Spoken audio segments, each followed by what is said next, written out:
Afternoon everyone, Lee here.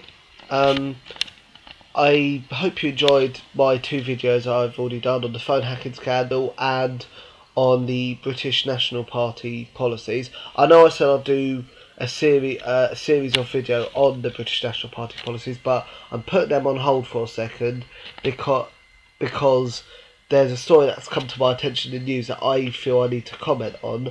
This is the police plan to cut 40% of jobs by 2015. Basically, there's going to be 16,200 less officers on the beat by 2015. Now, the government claim they want to cut bureaucracy in the police, and I'm all for that.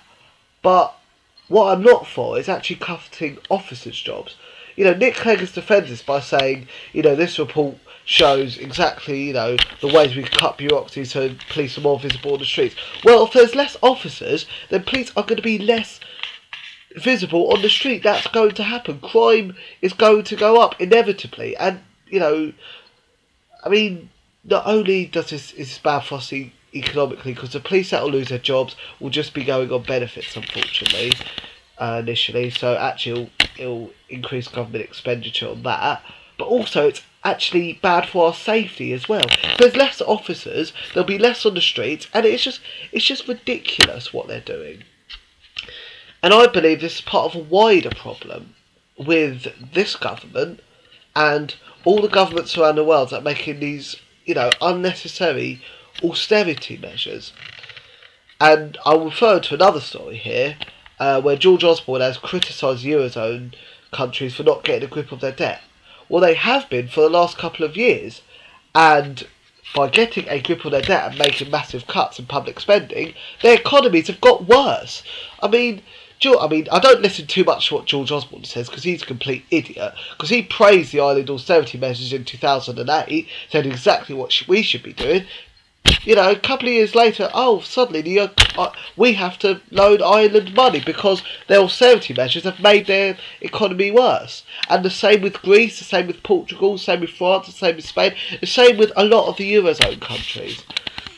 And it just, like I said, it reiterates that these austerity measures that are being taken around the world are wrong, including in America as well. The Republicans have more control now, so they're pushing through more severe cuts than what Obama would have liked to do, and so therefore the America's economy is messing up at the moment.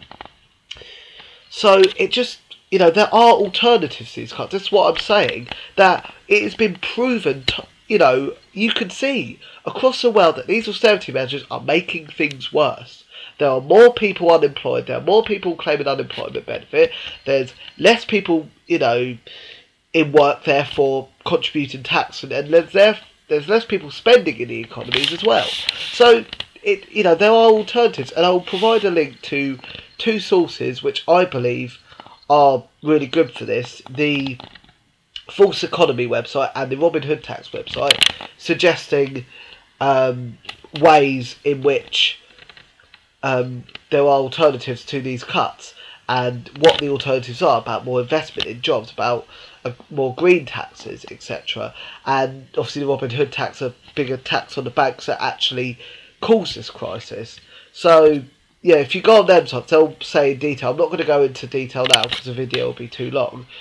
But my point is that these police cuts, just emphasise, it's just one of the very small things, one of the very few things that the government is doing well. It's one of the very many things the government and governments across the world are doing wrong, making all these harsh cuts in areas which are vital to not only our safety but also our economy as well. And it really frustrates me that this government and other governments cannot see that by making more severe cuts, they are actually making their economy worse. I know I'll get a lot of monetarists, economists maybe on my video saying, no, but these cuts have to be made to clear the debt. They've so narrow-minded, they've only got one goal in mind: to clear the debt, regardless of the consequences on the unemployed and less consumer spending in the economy. Regardless of that, no, it's clearing the debt. And that's a very narrow-minded view to have. And yeah, could I be called a Keynesian, Do I believe in Keynesian economics? Yes, well, I do. Because I believe the government does have a role to play when it comes to recession. I believe it does. That's me. People may disagree with me here, but that's what I believe.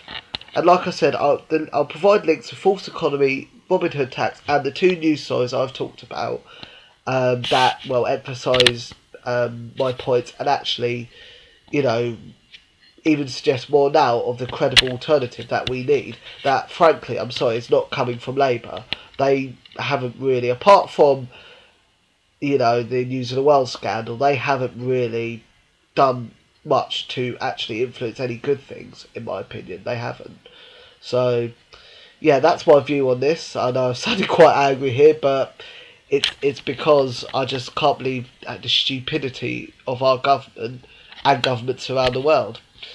So yeah, that's that, and yeah, so um, I'll be updating obviously if any more news about cuts coming, and obviously I'll be giving my view on that. So thanks for watching this. This video's a bit shorter than my other video on the BNP policies. So I hope to create another video soon. So yeah, I'll bye for now.